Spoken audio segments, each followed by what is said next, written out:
दरअसल सिद्धार्थ उस इच्छाधारी नागिन के बेटे से ये सारी कहानी सुनने के बाद उस नागिन की असली ताकत का अनुमान लगाना चाहता था। जहां वो नागिन हर हाल में सिद्धार्थ को हासिल करना चाहती थी, वहीं सिद्धार्थ हर हालत में उस नागिन की झंझट से मुक्ति चाहता था।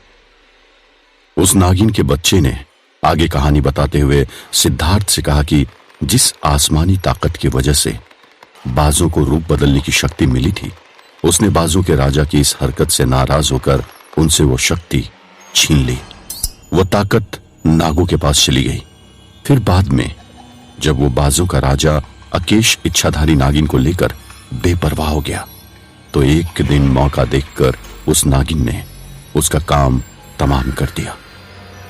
फिर वो अपने जंगल में वापस लौट आई, लेकिन जब वो ऐसे अजीब बच्चे को अपने साथ लेकर आई तो उसे देखकर जंगल के असली राजा बेताल ने उसे बहुत सी चीजों से बेदखल कर दिया।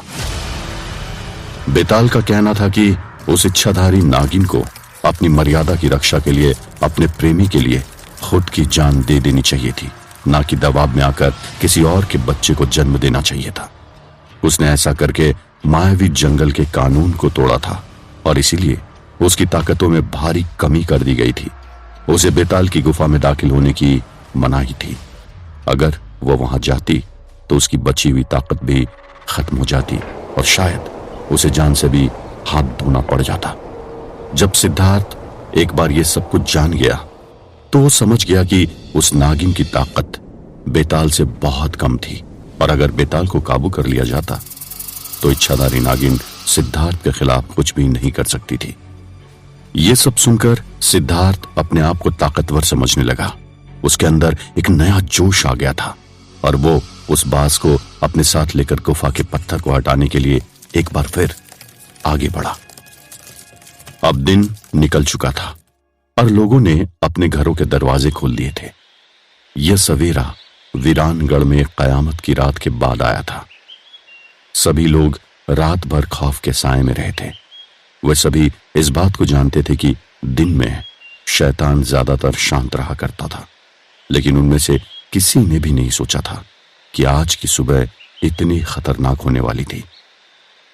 जब वे लोग बाहर निकले तो उस हिस्से में फैली हुई उन चारों लाशों को देखकर सभी लोग दंग रह गए। क्या सड़क, क्या मकान, पेड़ पौधे, फसलें, पालतू और आवारा जानवर सब इस तबाही को झेल चुके थे। कई पक्षी और जानवर अपनी जान से गए थे। एक पूरा हंसता खेलता परिवार मौत की नींद सो चुका था। हर कोई अपने हुए नुकसान का जायजा ले रहा था। राजकुंवर, जिसका परिवार तबाह हुआ था, वह गरीबी में भी अपने दोनों बच्चों के साथ बहुत खुश था। उसने अपना पेट काट काट कर अपने बच्चों को बड़ा किया था। अभी दीपावली की तो बात थी कि जब खुद के कपड़े फटे होने के बावजूद भी उसने अपने बच्चों के लिए नए कपड़े खरीदे थे। खुद के पास 2 बीघा जमीन भी नहीं थी, लेकिन दूसरों के खेतों में मजदूरी करके अपने बच्चों को 2 वक्त की रोटी दे रहा था। न जाने उसने शैतान का क्या बिगाड़ा था जिसने उन गरीब से जीने का हक तक छीन लिया। उसकी पत्नी मालती ने अपनी पूरी जिंदगी में कभी भी असली सोने के गहने नहीं पहने थे। राजकुंवर ने उससे वादा किया था कि अगली दिवाली तक वो उसे सोने का मंगलसूत्र देगा। सारे वादे और इरादे सब धरे के धरे रह गए थे। पूरा गांव उस परिवार के लिए गमगीन था और उनके रिश्तेदारों का रो रो कर बुरा हाल हो रहा था। जब लोगों ने उनके पूरी तरह बारिश में ढह चुके मकान के हाल को देखा तो उन्हें समझ आ गया कि रात को उनके घरों के दरवाजे कौन खटखटा रहा था। पड़ोसियों को अपनी बेबसी और कायरता पर अफसोस और दुख हो रहा था। उनके आंसुओं में पछतावा था। अगर वे चाहते तो दरवाजा खोल देते तो शायद उन लोगों की जान बचाई जा सकती थी। इसके लिए किसी का कसूरवार ठहराना भी ठीक नहीं था, क्योंकि सबका अपना खुद का भी परिवार था। गांव की लोकल पुलिस को खबर दी। उन डेड बॉडीज की तफ्तीश करने के बाद अंतिम संस्कार की तैयारी शुरू कर दी गई। एक साथ 4 अर्थियां सजाई गई थी। मातम उन लोगों के लिए कितना गहरा था, इसे समझाने की जरूरत नहीं थी। गेस्ट हाउस के लोगों को जब इस बात की खबर लगी तो अंतिम संस्कार में शामिल होने के लिए गेस्ट हाउस के लोग भी पहुंचे। वहां का माहौल सचमुच बहुत दर्द भरा और गमगीन था। सभी की आंखें नम थी।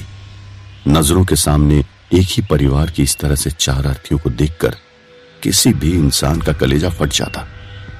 गौरी भी ये सब कुछ देखकर अपने आंसू नहीं रोक पाई। काश सिद्धार्थ यहां पर होता। अगर ऐसा होता तो शायद जानें बचाई जा सकती थी, गौरी ने अपने मन में सोचा।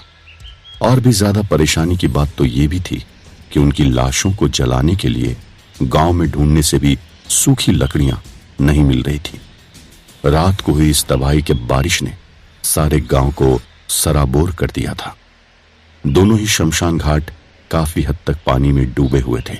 सूखी नदी आज किसी बड़ी नदी की तरह बहुत तेज वेग से बह रही थी।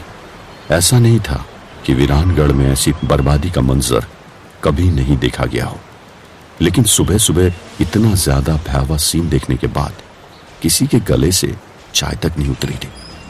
उधर सिद्धार्थ जिस मकसद से वहां पर गया था उसके पूरे होने में बहुत ज्यादा देर नहीं थी।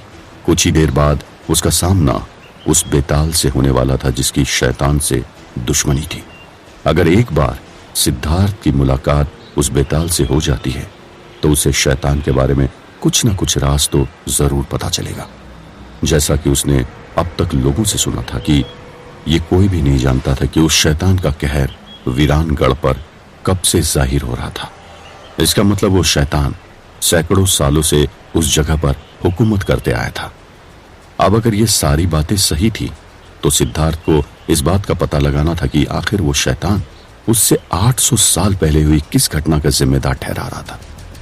सिद्धार्थ को यह भी पता लगाना था कि क्या सचमुच वो पहले कभी वीरानगढ़ आया भी था। क्या उसे जो कहानी बताई गई थी उसमें कोई सच्चाई भी थी। उधर गांव में एक तरफ मरे हुए लोगों की अर्थियों को अंतिम संस्कार के लिए ले जाया जा रहा था, वहीं गौरी के दिल में अपने पिता को लेकर बगावत पनपती जा रही थी। दरअसल गौरी सिद्धार्थ को इस मुसीबत में कभी भी अकेला नहीं छोड़ना चाहती थी। उसके डैडी उसे सिद्धार्थ से दूर रख रहे थे। यही बात उसके मन में डैडी के लिए बगावत को जन्म दे रही थी। उसे यह बिल्कुल भी नहीं पता था कि सिद्धार्थ असलियत में गया कहां है, लेकिन उसने अपने मन में ठान लिया था कि अगर सिद्धार्थ जल्दी वापस नहीं आता तो वो सिद्धार्थ की तलाश में निकल जाएगी। उसे यह नहीं पता था कि उसे जाना कहां होगा, लेकिन सिद्धार्थ के बिना उससे रहा भी तो नहीं जा रहा था। अगर बूढ़े बाबा नहीं रहे होते तो शायद आज इन लाशों के साथ गेस्ट हाउस से भी कुछ लाशें बाहर निकाली गई होती।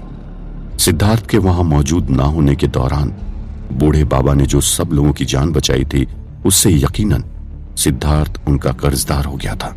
पहले तो यहां तक कि सिद्धार्थ को भी बूढ़े बाबा को लेकर शक हुआ करता था, लेकिन अब उसे यकीन था कि वो एक अच्छे शख्स थे जिन्हें इंसान और इंसानियत से लगाव था।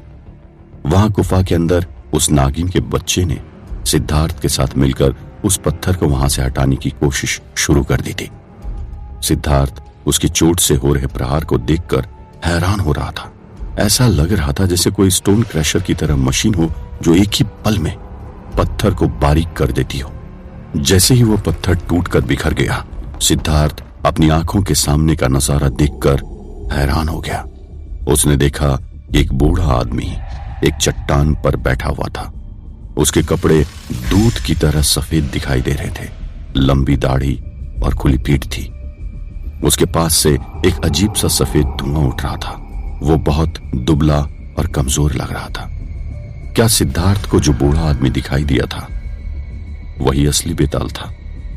तो फिर जो गौरी को दिखाई दिया था वो कौन था? क्या गौरी ने सिद्धार्थ को झूठी कहानी बताई थी या सिद्धार्थ को कोई गलतफहमी हो रही थी? क्या गुफा के अंदर अब भी कोई राज दफन था? जानने के लिए सुनते रहिए।